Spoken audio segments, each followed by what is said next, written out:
Have you ever said something like, I know God helps people, but not me, not with this, not this mess. I'm too far gone. I've done too much. I've failed too many times. I've been in this cycle too long. I know God's good, but I honestly don't know if his goodness stretches to where I'm standing right now.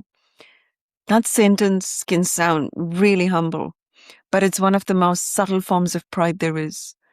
And the man who can teach us the difference between the two learned it the most painful way possible. Peter did not write, "Humble yourself under the mighty hand of God," as a young man when he was still full of fire and big promises and certainty. He wrote it when he was older, wiser, and weathered by failure that changes how you walk and talk. This was not the Peter who stood at Pentecost and preached a sermon that turned 3,000 people's life around in one afternoon. There was a Peter who swung a sword in the garden and cut off a man's ear because he could not think of anything better to do with his panic. His loyalty dressed up as violence, bravery that was moving really fast as fear. This was the Peter who hours later stood by a charcoal fire in the cold and told 3 different people that he'd never met Jesus. The man that he'd just tried to defend with a sword 3 times.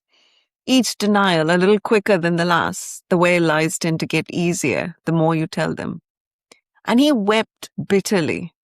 Luke tells us that. Peter went outside and wept. Not a small, dignified grief. The kind of crying that comes from somewhere so deep.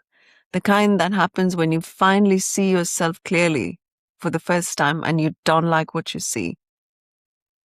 But Jesus didn't leave him there. So when this man, with this specific history, sits down to write about humility, I don't think he's talking about arrogance.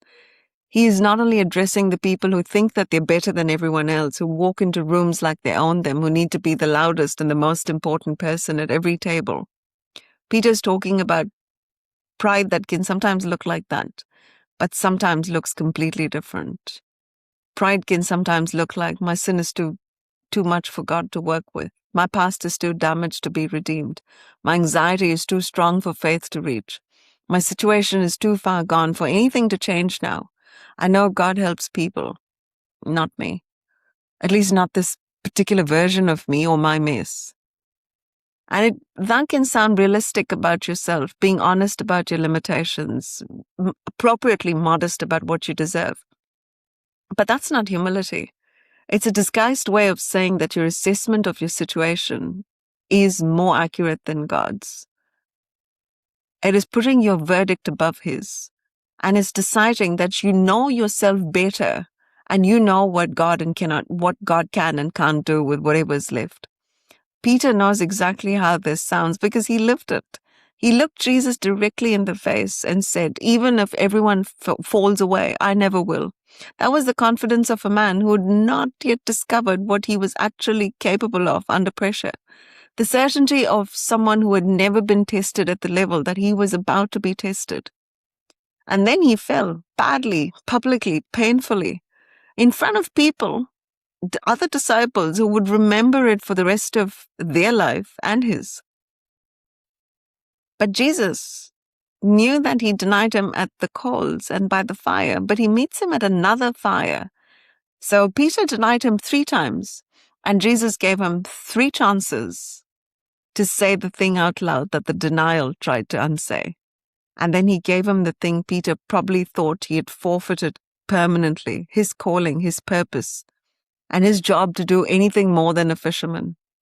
So when Peter writes, humble yourself under the mighty hand of God, he's not asking you to shrink down under a God who's looking for a reason to crush you. Peter is inviting you to stop pretending that you're strong enough to carry only what God ever meant to carry. He's saying, I tried that, it broke me, but the breaking turned out to be the most merciful thing that ever happened to me. Humility is not self-hatred. It's not spending the rest of your life detailing everything you've done wrong and using that as evidence to show that you're beyond reach. Humility is surrender. It is saying, God, you are stronger than my fear. You are kinder than my shame. You're bigger than my past, and you are more faithful than my feelings have been lately. It is placing yourself under his hand, because his hand will not crush you. And his hand is actually the safest place you could be right now. Think about what that hand did for Peter. It's the same hand that let him fall also caught him after that. The same hand that allowed the denial to happen reached out through the shame of it and pulled him back. The same hand anointed him on a day when thousands of people heard the gospel for the first time. And the same hand wiped the tears when he wept bitterly.